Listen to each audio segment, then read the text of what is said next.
अपना उत्तराखंड में आप सभी का बहुत स्वागत है और मैं हूं आपके साथ में अमनदीप। खबरों की शुरुआत करेंगे। सबसे पहले बात करेंगे चमोली की, जहां फूलों की घाटी में अचानक से तेज बारिश होने के बाद में बरसाती नाले उफान पर आ गए, जिसमें कुछ पर्यटक फंस गए। एसडीआरएफ को इसकी खबर दी गई, जिसके बाद में एसडीआरएफ की टीम पहुंची और पर्यटकों को सकुशल बाहर निकाला गया। बताया जा रहा है कि तेज बारिश के चलते फूलों की घाटी इलाके में कुछ पुल भी बह गए और साथ ही तेज बारिश से इलाकों में खासा नुकसान भी हुआ।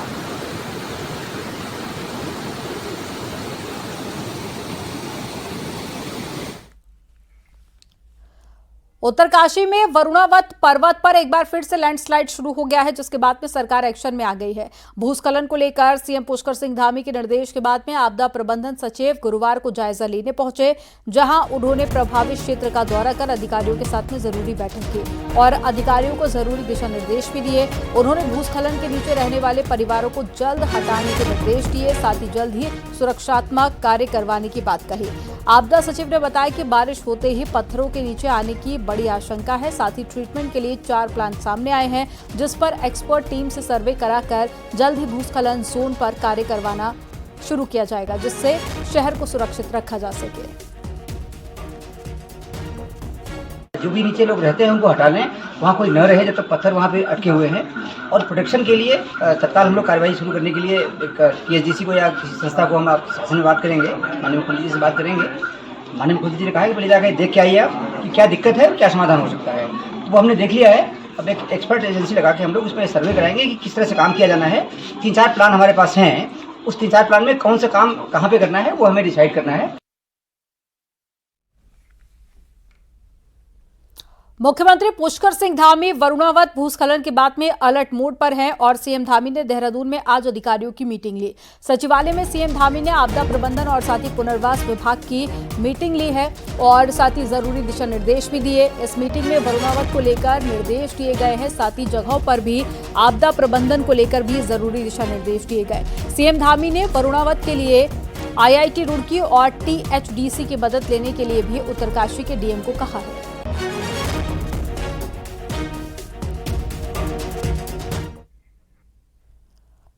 खबर चमोली से है, जहां पर जोशीमठ के पंगनो गांव पर एक बार फिर से बारिश मुसीबत बनकर टूटी है। भारी बारिश के बाद में पंगनो गांव में कई घरों में पानी के साथ में मलबा घुस गया। ऊपरी इलाकों में बारिश के बाद में मलबा और साथ ही पत्थर बहकर आ गए और लोगों के घरों में पानी घुस गया, जिससे कि पूरे गांव पर भूस्खलन का खतरा मंडराने लगा है। पंगनो गांव में करीब 80 घरों पर बड़ा संकट मंडराने लगा है और भूस्खलन होता है तो बड़ी तबाही भी हो सकती है। पिछले साल भी यहाँ पर तबाही हुई थी, जिसकी जद में 50 गाँव आए थे और अब नए परिवार भी मलबे की चपेट में आ गए।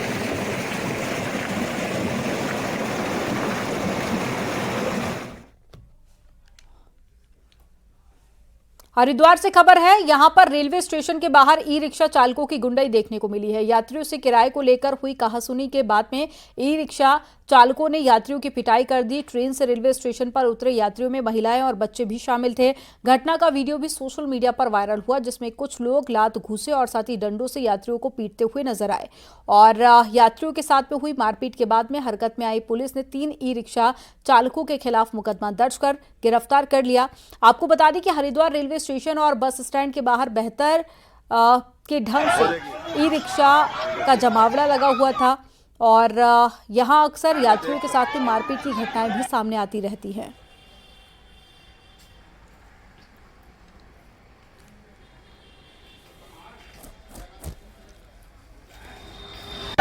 ये देखिए, हल्द्वानी की बनभूलपुरा हिंसा को अंजाम देने वाले उपद्रवियों को क्या सही सजा मिल पाएगी, ये सवाल अब गहराता जा रहा है, क्योंकि एक झटके में 50 आरोपियों को जमानत मिल गई। लिहाजा अब पुलिस पर भी सवाल खड़े होने लगे हैं। रिपोर्ट आपको दिखाते हैं।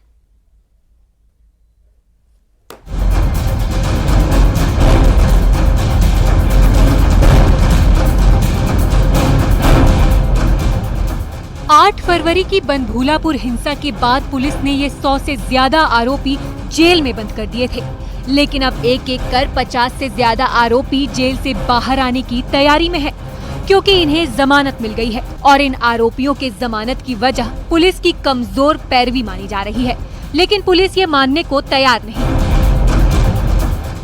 जहाँ तक पुलिस का सवाल है, इसमें चार्जशीट ऑलरेडी इसमें तीनों केसेज में फाइल हो चुकी है, तीनों केसेज में दाखिल हो चुकी है और जैसे मैंने आपको बताया जो 180 डेज के भीतर इसमें तीनों केसेस में दाखिल हो चुकी थी। विपक्षी जो एडवोकेट्स होंगे, जो वकील होंगे, वो उस चीज़ को उठाएंगे जो कि उनको फेवरेबल लगती है, उस हिसाब से ये काम किया गया है।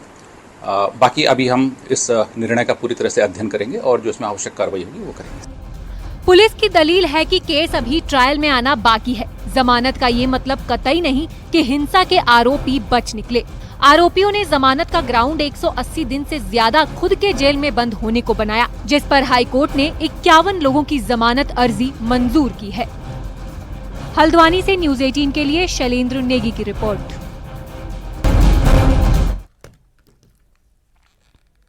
और केदारनाथ धाम में घोड़े खच्चर से यात्रा शुरू हो गई है और इसी बीच केदारनाथ धाम के रास्तों पर पड़ने वाले भीम बली से एक वीडियो सामने आया, जिसमें एक पीआरडी जवान एक घोड़े वाले से मोलभाव कर रहा है।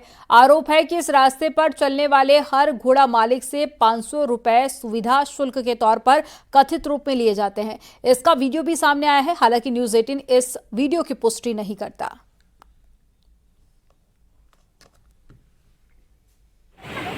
यात्रा आज भी चालू है यार भाई।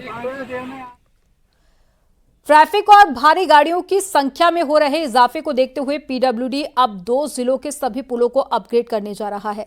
पिथौरागढ़ और चंपावत में जहां पुल काफी छोटे हैं, तो वहीं कई पुलों की हालत भी खस्ता हो गई है। ऐसे में विभाग की ये कोशिश कई मायनों में लोगों को राहत पहुंचाएगी। रिपोर्ट आपको दिखाते हैं।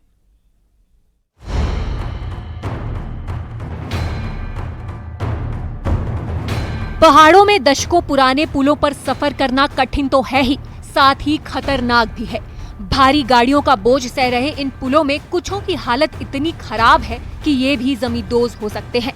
यही नहीं, पुलों का आकार छोटा होने के कारण गाड़ियों की रफ्तार पर भी ब्रेक लगता है, जिसे देखते हुए अब लोक निर्माण विभाग ने पिथौरागढ़ और चंपावत के सभी पुलों को अपग्रेड करने का फैसला लिया है।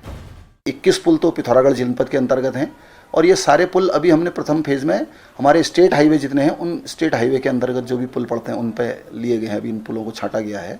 21 पुल हमारे पिथौरागढ़ जनपद के अंतर्गत हैं और 11 पुल हमारे जो है चंपावत जनपद के अंतर्गत है। दोनों जिलों में पीडब्ल्यूडी के सभी पुल अभी तक बी क्लास लोडिंग के हैं। ये पुल सिर्फ 16 मीट्रिक टन भार ही सहन कर सकते हैं, लेकिन बीते कुछ सालों में जहां पहाड़ों में ट्रैफिक बहुत ज्यादा बढ़ा है, वहीं भारी गाड़ियों की आवाजाही भी तेज हुई है, जिससे पुराने पुलों के टूटने की आशंका भी बढ़ी है। ऐसे में विभाग अब सभी पुलों को ए क्लास लोडिंग का बनाने जा रहा है। ए क्लास के पुलों की भार सहने की क्षमता बी क्लास के मुकाबले काफी ज्यादा है। पुल हैं, बहुत से पुल ऐसे हैं कि इसमें बहुत पुराने हो चुके हैं, जर्जर हो चुके हैं। यदि इन पुलों का अपग्रेडेशन हो जाए तो स्थानीय लोगों को भी इसका बहुत लाभ मिलेगा और जो पर्यटक यहाँ पे आते हैं उन्हें भी आवागमन के लिए सुविधाएं होंगी। पीडब्ल्यूडी फिलहाल पिथौरागढ़ में 21 और चंपावत में 11 पुलों को ए क्लास लोडिंग का बनाने जा रहा है। पहले चरण में स्टेट हाईवे के पुलों को अपग्रेड किया जाना है। यही नहीं, आबादी क्षेत्र के पुलों में फुटपाथ भी तैयार किया जाना है, ताकि स्थानीय लोग सुरक्षा के साथ पुलों में आवाजाही कर सकें। विभाग की ये कोशिश परवान चढ़ती है तो तय है कि लोगों का सफर सुरक्षित तो होगा ही, साथ ही समय की बचत भी होगी। न्यूज़ 18 के लिए पिथौरागढ़ से विजयवर्धन उप्रेती की रिपोर्ट।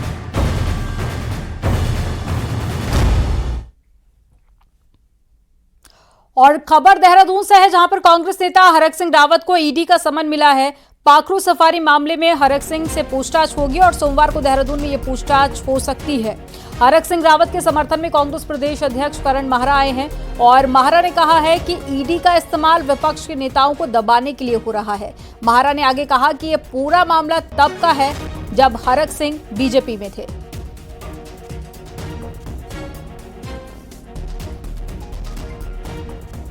ये सबूत है इस बात का कि देश में किस तरीके से विपक्ष के लोगों की आवाज को दबाया जा रहा है और जो लोग सरकार के खिलाफ मुखर हैं उनके खिलाफ ईडी और सीबीआई का बेजा इस्तेमाल सरकार कर रही है। एक अजीब से प्रकरण में उनको नोटिस मिला है जब हरक सिंह रावत भारतीय जनता पार्टी की सरकार में वन मंत्री थे, उस समय का यह मामला है। और क्या chief conservator of forest, ranger, DFO इत्यादि के बिना ही हो सकता था? क्या विभागीय सचिव के बिना ही हो सकता था? गढ़वाल से बीजेपी सांसद अनिल बलूनी के प्रयास से पौड़ी के रांसी स्टेडियम के पास में बनने वाले तारामंडल और माउंटेन म्यूजियम का निर्माण कार्य जल्द शुरू होने जा रहा है।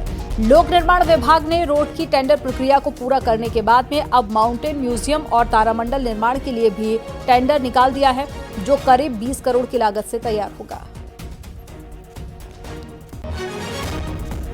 जो है कंसल्टेंट ने सबमिट कर दी है और डीपीआर जो है 18 करोड़ 73 लाख की है और वो परीक्षण हेतु भेजी है अभी, और जैसी परीक्षण होकर आती है इसमें तुरंत जो है निविदा आमंत्रित कर दी जाएगी। और अप्रोच रोड की हमने निविदा आमंत्रित कर ली है और जितनी भी सैद्धांतिक शर्तें मिली थी इसमें वन भूमि में, वो सभी हमने कंप्लायंस कर दी है उसकी, और पेड़ों के पातन के लिए अनुरोध किया। रुड़की के माधोपुर गांव में हुए प्रकरण के बाद से लगातार राजनीति हो रही है। गुरुवार को कांग्रेस के कई बड़े नेता मृतक के गांव पहुंचे हैं, जिसमें सांसद इमरान मसूद, हरीश रावत और साथी करण माहरा और यशपाल आर्य भी पहुंचे। मृतक के परिजनों से मुलाकात की और कांग्रेस नेताओं ने शख्स की हत्या का आरोप लगाया और दोषियों पर कड़ी कार्रवाई की मांग की है। आपको बता दें कि वसीम की तालाब में डूबने से मौत हो गई थी और हमने स्पष्ट तौर पर कहा कि ये मामला हत्या का है। हमने वो चोटें दिखाई जो उसकी आंख में लगी है, जो उसके चेहरे पर लगी है, जो उसके मुंह पर लगी है। सबने देखा है, उसके वीडियोज हैं कि पुलिस खड़ी है और वो कूदा है, तो पुलिस ने उसको बचाने की कोशिश क्यों नहीं करी? अगर सुसाइड भी होता तो भी बचाया जाता है, किसी अपराधी को भी सुसाइड नहीं करने दिया जाता। मोनू तो मल्टीटास्किंग व्यक्ति था। रिकवर हुई और उसको मारा गया बच्चे को, ये सीधे सीधे कत्ल है। पुलिस अपने कुकर्मों को छुपाने के लिए नई नई कहानियां गढ़ने का काम कर रही है। कांग्रेस की पूरी लीडरशिप इनके साथ खड़ी हुई है। और हल्द्वानी से खबर है, यहां पर बीच सड़क पर लड़कियों को छेड़ने, रास्ता रोकने और धमकियां देने वाले 5 लड़कों की जमानत हो गई है। हैरानी की बात तो यह है कि कोतवाली से ही 41 का नोटिस देकर जमानत हो गई और गंभीर अपराध होने के बाद भी मामला कोर्ट तक नहीं पहुंचा। माना जा रहा है कि रसूख के चलते इन लड़कों की जमानत हुई है, जिसमें एक नाबालिग भी शामिल है। कार सवार लड़कों का हुड़दंग और लड़कियों का पीछा करते हुए वीडियो वायरल हुआ था और संगीन मामला होने के बाद भी पुलिस ने कोतवाली से ही जमानत दे दी, जिसके बाद में हल्द्वानी पुलिस पर गंभीर सवाल खड़े हो रहे हैं।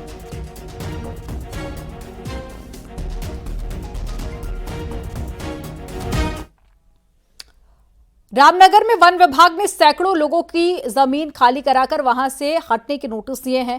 अब ऐसे में इन ग्रामीणों के सामने बड़ी समस्या खड़ी हो गई है। वहीं ग्रामीणों की मांग है कि उनके घरों को अब वैध माना जाए। इसके लिए गांव के एक महापंचायत का भी आयोजन किया गया, जिसमें प्रदेश भर के एक्टिविस्ट शामिल हुए। उन्होंने बुलडोजर कल्चर की निंदा करते हुए कहा कि सालों से रह रहे लोगों के घरों को नहीं उजाड़ना चाहिए।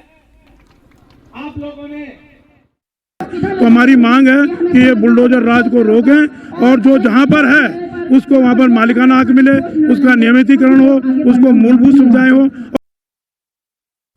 नैनीताल के भीमताल में पार्किंग की मांग आज भी पूरी नहीं हो सकी है। हालांकि 2 जगहों पर पार्किंग के लिए जगह चयनित की गई, लेकिन अभी तक पार्किंग बनने का रास्ता साफ नहीं हो पाया है। भीमताल के मत्स्य विभाग और अन्य स्थानों पर पार्किंग बनने के लिए जिला प्रशासन ने योजना तैयार की है और शासन को इसकी रिपोर्ट भी भेज दी है, लेकिन अभी तक पार्किंग के लिए हरी झंडी नहीं मिल सकी है, जबकि भीमताल में पर्यटन का दबाव है। सरकार द्वारा जो है, या मैं कहूँगा एडमिनिस्ट्रेशन ने जो है बहुत अच्छी जगह यहाँ पर सेलेक्ट करी है, फिशरी डिपार्टमेंट, और ये इनफ स्पेस है और जिसमें बहुत अच्छी पार्किंग दी जा सकती है। और ये एक ऐसा स्पॉट है जिससे जो है शहर में एंट्री करने से पहले ही टूरिस्ट को या पर्यटक को जो है यहाँ पर गाड़ी लगाने की जगह मिल जाएगी। उसके बाद जिसको डांट जाना है वो डांट जाएगा, जिसको ऊपर पहाड़ की तरफ, ऊपर के डिस्ट्रिक्ट की तरफ को जाना है तो वहाँ जाएगा। प्राधिकरण की ओर से ये पार्किंग बनाने की पहल हुई थी और उसमें एक तो जहाँ पे ये फिशरीज, हमारी स्टेट फिशरीज का ऑफिस है, इसको चयनित किया गया था, जो मुझे बताया गया था कि साइट ठीक है, लेकिन अभी कहा जा रहा है कि वहां से कुछ पानी का फ्लो है जिससे ऑब्स्ट्रक्ट हो सकता है। अभी मैं इसको विजिट करके भी आऊंगा। हल्द्वानी के अस्पताल इन दिनों मरीजों से भर चुके हैं। गंदे पानी, खराब खाने से पेट संबंधी बीमारियों के साथ ही वायरल बीमारियां भी हो रही हैं और इसी बीच डेंगू को लेकर भी अलर्ट जारी किया गया। हल्द्वानी का बेस महिला हॉस्पिटल हो या फिर कोई प्राइवेट अस्पताल या फिर कुमाऊं का सबसे बड़ा अस्पताल सुशीला तिवारी, हर अस्पताल की ओपीडी से लेकर आईपीडी तक फुल हो चुकी है। बरसात का मौसम है तो ये वेक्टर बॉर्न डिजीज़ेज़ और वाटर बॉर्न डिजीज़ेज़ बढ़ जाती हैं। काफ़ी बुखार के मरीज काफ़ी आ रहे हैं और जॉन्डिस के बहुत आ रहे हैं, हेपेटाइटिस के काफ़ी आ रहे हैं, डेली 3-4 एडमिशन्स के भी हो रहे हैं। तो ये तो ठीक है, बड़े हैं तो इनके अभी डेंगू की तैयारी, सेंसिटाइज हैं सब लोग हैं, वो तो नहीं है।